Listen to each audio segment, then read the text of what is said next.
अगला टॉपिक रहेगा बच्चों ब्रिक्स इन न्यूज। तो 11th ब्रिक्स समिट की हम बात कर रहे हैं। 11th BRICS summit organized on November 13-14 2019 Brasilia Brazil. ये एग्जामिनेशन क्वेश्चन बन सकता है कि 11th ब्रिक्स समिट कहां पर हुआ, ये क्वेश्चन बन सकता है। The theme of the summit was the economic growth for an innovative future. ये एक एग्जामिनेशन क्वेश्चन हो सकता है कि इस ब्रिक्स समिट का क्या थीम था, इसको रिटेन करना है आपने। India's highlight at the summit, अगर इस समिट की अगर हम बात करते हैं तो यहां पर इंडियाज ने किन किन जो पॉइंट्स को उठाया, कौन कौन से एस्पेक्ट को यहां पर हाईलाइट किया। तो India BRICS trade account for just 15% of world trade, it need to be increase. India का कहना है इंडिया और ब्रिक्स के जो मेंबर है उनका जो आपस का ट्रेड है वो 15% ऑफ है वर्ल्ड ट्रेड। वर्ल्ड ट्रेड का कितना 15% है, इसको हमें बढ़ाने की जरूरत है। India invited business leader of the members nation for the investment particularly in the infrastructure development because the countries encompasses over 25% of the world's land coverage and the approx 40% of world population and hold a combined GDP PP of $20 trillion। इनका कहना था कि देखो हमारे पास 25% तो land coverage है, मतलब all over world का जितना लैंड है उसका 25% हमारे ब्रिक्स जो ग्रुप है उसके पास है। 40% हमारी पॉपुलेशन है ब्रिक्स ग्रुप की। और हम जो अगर ट्रेड की बात करें तो ट्रेड कितना है 15% है। India BRICS trade account for कितना है 15% ऑफ द वर्ल्ड ट्रेड। तो ये बढ़ना चाहिए, ऐसा इंडिया का कहीं ना कहीं एक हाईलाइटेड पॉइंट था। India propose to hold the first meeting of BRICS water ministers in India. India का कहना है कि जो ब्रिक्स के वाटर मिनिस्टर्स है इनकी जो मीटिंग है, पहली बार मीटिंग जो होनी चाहिए वो इंडिया में होनी चाहिए। और India highlighted the threat of terrorism which has resulted in the loss of $1 trillion to the world economy. इनका कहना है एक जो टेरर है इस मुद्दे पर भी बात की जानी चाहिए, क्योंकि टेरर के रिगार्ड में जितने भी मेजर्स लिए जाते हैं उसमें इकोनॉमिकली काफी लॉस होते हैं। और अगर ये ओवरऑल इकोनॉमी के लॉस की बात करें तो $1 trillion to the world economy को टेरर की वजह से लॉसेज हुए। तो इनका कहना है कि इस टाइप के लॉसेस से बचने के लिए टेरर एस्पेक्ट पर भी हम लोगों को काम करना चाहिए। इंडिया R27 डील विद रसिया, ये भी कहीं ना कहीं इसी समिट का पार्ट रहेगा। That means Russia BRICS group में आता है और रसिया के साथ R27 डील इंडिया ने की है। तो India has signed a deal worth ₹1500 crore to buy R27 air to air missile from Russia. India Russia से air to air missile purchase करना चाहता है। मिसाइल का नाम रहेगा R27। The objective of this deal to boost the capability of Indian air force IAF in beyond the visual target, मतलब ऐसे target को डिस्ट्रॉय करना जो दिखाई भी नहीं देते, उन टारगेट्स को यहां डिस्ट्रॉय कर देना, यही एक ऑब्जेक्टिव है R27 डील का। R27 जो मिसाइल रहेगा एयर टू एयर मिसाइल, उसको सुखोई 30 MKI फाइटर जेट में लगा दिया जाएगा।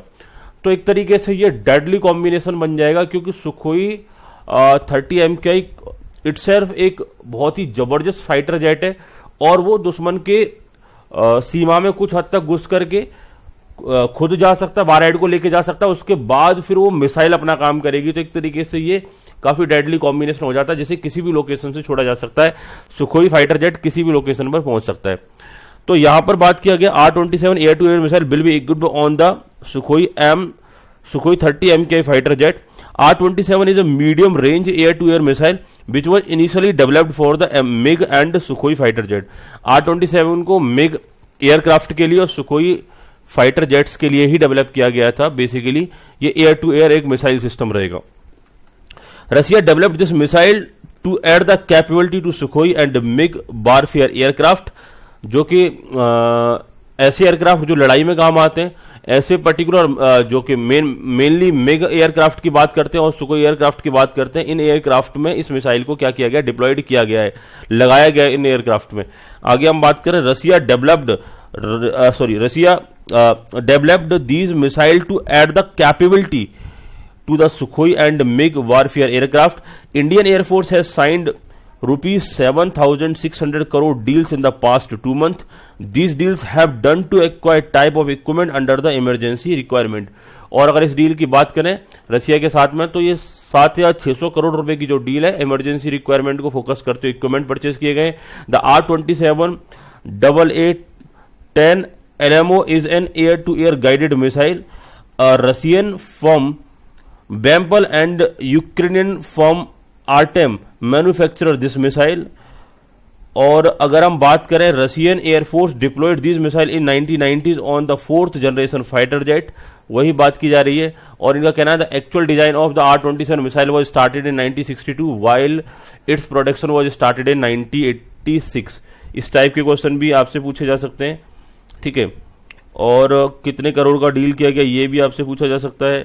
R-27 की डील के बारे में बात करें तो कितने करोड़ का डील है ये, और इक्विपमेंट्स की डील, पास्ट 2 मंथ में अगर इक्विपमेंट्स की डील की बात करें तो ये कितने अमाउंट का डील रहेगा, ये सारे क्वेश्चंस आपसे पूछे जा सकते हैं। More than 25 country are taking services from this missile. R-27 को 25 से ज्यादा कंट्री यूज कर रहे हैं। R-27 एक बैड वेदर कंडीशन में, एडवर्स वेदर कंडीशन में भी अपने टारगेट को डिस्ट्रॉय कर सकता है। और length of the missile is 4 metre और body diameter is 0.23 metre. 0.23 metre, ये भी एग्जामिनेशन का इंपॉर्टेंट क्वेश्चन रहेगा। वेट कितना रहेगा इस मिसाइल का, ये क्वेश्चन बन सकता है 253 किलोग्राम। और once air launch, once missile air launch, it can be strike radio emitting air target during day and night. ये जो मिसाइल एक बार लॉन्च हो गया तो ये डे हो या नाइट हो, सारे केसेस में अपने टारगेट को कहीं ना कहीं अचीव कर सकती है। R-27P1 has a range of 72 kilometre. साथ ही साथ R-27EP1 can engage target with in range of 110 kilometre. और इसके अलावा फर्दर अगर आज आपको इन्फॉर्मेशन चाहिए तो यहाँ पर ICSI ने वेबसाइट दे रखा है, इस पर्टिकुलर वेबसाइट पे जाकर के आप सर्च कर सकते हो। हालांकि जितना एग्जामिनेशन के लिए इंपॉर्टेंट हो सकता है वो सारा मैंने पॉइंट वाइज आपके लिए यहाँ पर मेंटेन कर दिया है। इसको अच्छे से आपको रिटेन कर लेना है, मगअप करना ही होगा। लर्निंग का काम इस पर्टिकुलर सब्जेक्ट्स में ज़्यादा है क्योंकि यहाँ सीधे सीधे फैक्ट गिवन होते हैं और फैक्ट को हमें रिटेन करना ही पड़ता है। तो ये हमने बात किया बेटा ब्रिक्स इन न्यूज़ के बारे में, ब्रिक्स के से रिलेटेड करंट न्यूज़। और अगला जो हम यहाँ पर टॉपिक डिस्कस करने वाले हैं वो सार्क की बात करने वाले हैं, South Asian Association for Regional Cooperation, SAARC. इस मुद्दे पर हम बात करेंगे नेक्स्ट वीडियो में।